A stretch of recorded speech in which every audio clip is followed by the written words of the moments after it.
All right, folks, it's been a really disastrous time for our neighbors in Bahamas, and that really hit close to home. And on the heels of Dorian's exit from the Bahamas, we have a take a look at our island and inspect whether or not our buildings are able to withstand severe weather conditions. President of Incorporated Master Builders Association of Jamaica, Mr. Lenworth Kelly, is with me now. Morning, sir. Morning. Welcome to Smile Jamaica. Tell me quickly about you. the Incorporated Master Builders Association. Well, the Incorporated Master Builders Association is the body of local contractors, and what we do, we advocate for the industry, we negotiate also with the unions for wages and working conditions for the workers in the industry. We collaborate with training institutions in terms of the output, what we try to get them to focus on in terms of what the industry needs. And we support NGOs and government organizations in their aims and objectives where construction-related data and advice is concerned. Okay. Having said all of that, and thanks for that, you would correct me if I'm wrong. If I'm wrong, Dorian, I read, had maximum winds of more than 200 miles per hour, which I think exceeded the winds for a Category 5 hurricane? Yes, that's correct. Okay. Give me an overall view first before we get specific. What kind of damage would happen in Jamaica if something like that hit us? It's not something we necessarily want to think about as citizens, but it is a reality. We find now that in 2017, those that ran through St. Martin and other territories, we found that those hurricanes also were packing winds that exceeded the Category 5. We tend to try and design for the ultimate. So like from a Hurricane Gilbert, we didn't experience so powerful winds necessarily prior to that time. So it changed the way we built, the way we did roofs and so on. Since 1988? Right, since Gilbert. And so now we probably need to take a second look again at what can be implemented, because we're seeing now a lot more powerful hurricanes coming along. We will have widespread disaster. People who build to codes, generally you get protection.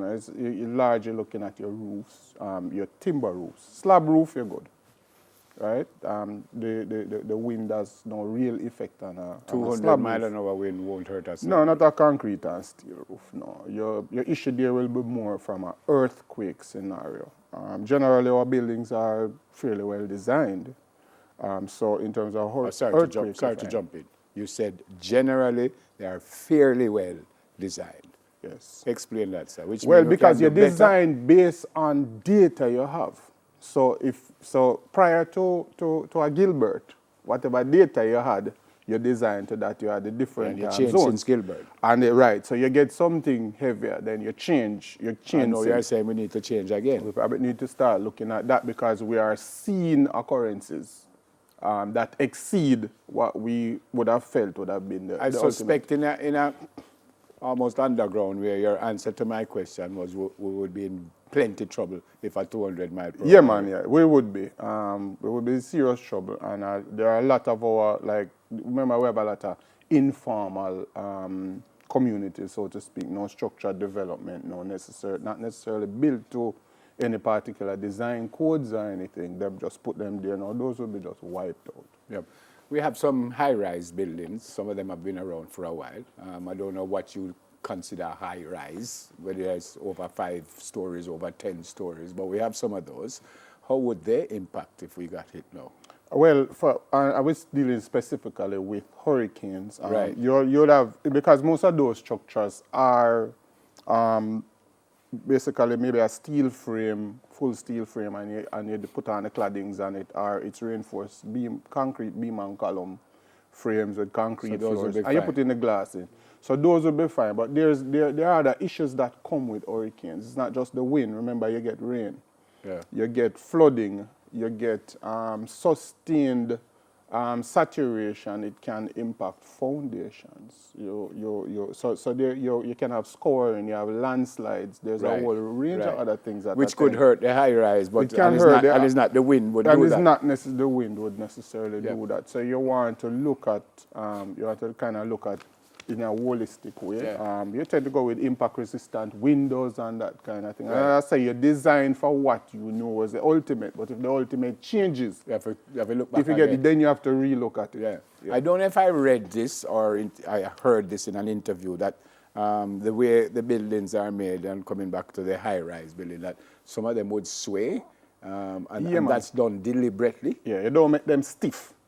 They're made to be flexible because remember when you get an earthquake shake, you want stiff. that kind of, right, you don't want it too stiff. There's some flexibility in the design. Some foundations can... Hold this pen for me, Yeah. like that. And when I say a sway, tell me how No, you're not going to see it in this. yeah, but about how far, I mean, how well, far. it depends on the height, and it's not if you are ever in big cities. Yeah. Their buildings will have some amount of... Yeah, but it's lateral just sway movement. barely, or it's... It's barely, man. It's not Okay, something so where you it's can not look something you and can see, look no, up that and see. building is not Pisa, you know. It's not the leaning tower of Pisa. So it's not something that you could physically look at? physically look at and see, no. No, not that flexible. How are we right now? Where are we right now as far as our buildings, our code? You mentioned the code earlier, and I can remember doing an interview that someone told me years ago that the code was outdated and all kinds of stuff. Are we where we are supposed to be? All right, let's take it from code. Yeah.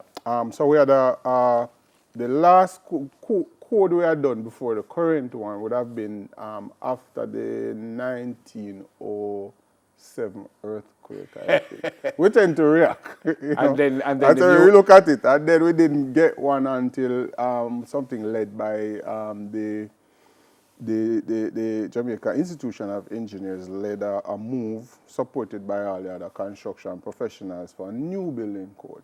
The code was developed in the somewhere around 2006, 2008 there, but then the code had no teeth, and so you needed a building act to back the code to ensure that the code is enforced. Mm-hmm. So the act came into place, and now they are now looking at the regulations to support it, and then the other like committees and structures that go with that. So now we have a new code. We need to look at the buildings that were done prior to that and see if they need to be retrofitted to match what the code requirements are now. Retrofit mean you look it down and start again? No, not necessarily. You want to do an engineering assessment first and then look at what elements you can add. It don't mean you're going to lick it down and build over anything. Yeah. So we move from now. So we have code and we have the law. So there has to be enforcement to ensure that people build according to the code. The other issue is we must enforce what you call no-build zones. Because, let me give you an example. You built your house on, say, a hillside. Right here, so. There's nobody above you, and nobody should build above you. There's nobody below you, and nobody should build below you.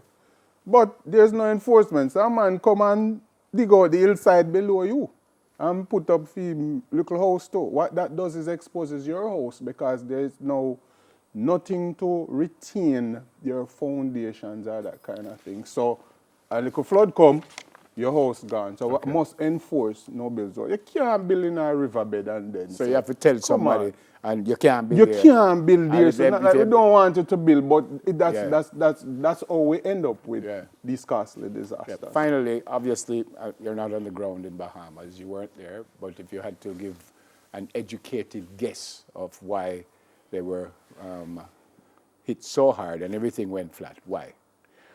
Well, it's some of the structures that I saw. If you go obviously with more concrete, obviously there's an awareness. You cannot resist the ultimate. As I say, do not the ultimate is.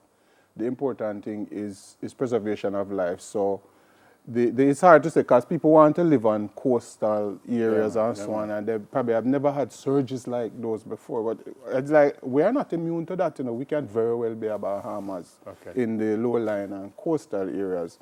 The truth is, if you have early warning systems, and when the authorities say Move. evacuate, We have to move. evacuate. All Cuba right. is a good example of that. When they say move, Yep. And people finally, we kind of good where we are now. well, you say we're kind of good until we're not Hold good on, anymore. man. You're not making me feel too confident. You know. Are we good or are we not good? No, we are not good, because as long as there's at least one household that is in danger, we can't say we are good. All right, fair enough. But overall, Generally speaking, those on the higher elevations, away from coastal areas, away from flood-prone areas, those people are in a better position. But remember, you also have flooding that comes with that. Yeah. The big issue really was the storm surges we saw. yeah. I did say finally, I'm a producer, will give me a hard time. Are you confident that these new buildings that we see going up and have gone up in recent times, are you confident that these builders, contractors are following the code? Are you confident? Well, it has to be designed to the code. If you it's designed to confident? the code, I would have some amount of confidence, yes, once it's designed to the code and the monitoring takes place. But isn't that compulsory? I can't just get up and just start build something and leave a look on the code. Devil, you would be surprised. You would be surprised. You're not leave me too confident, you know. No, what I'm saying is that when you're going to purchase, you want to understand what is built, how it is built. You realize they ask you for a structural engineer's report. I am going to belabor the point. Are you Yes. confident that these buildings that we see going up in recent times are using the proper code? That's an answer for the authorities. I think you answer me, though. Thanks a lot, sir. You're welcome. I know in our business sometimes them say no comment is a story. I think I just got a no comment answer just now. He's the president of the Incorporated Master Builders Association of Jamaica, Mr. Lenworth Kelly. Thanks again for coming, sir. Thanks, David. More on Smile when we come back. Stay with us, please.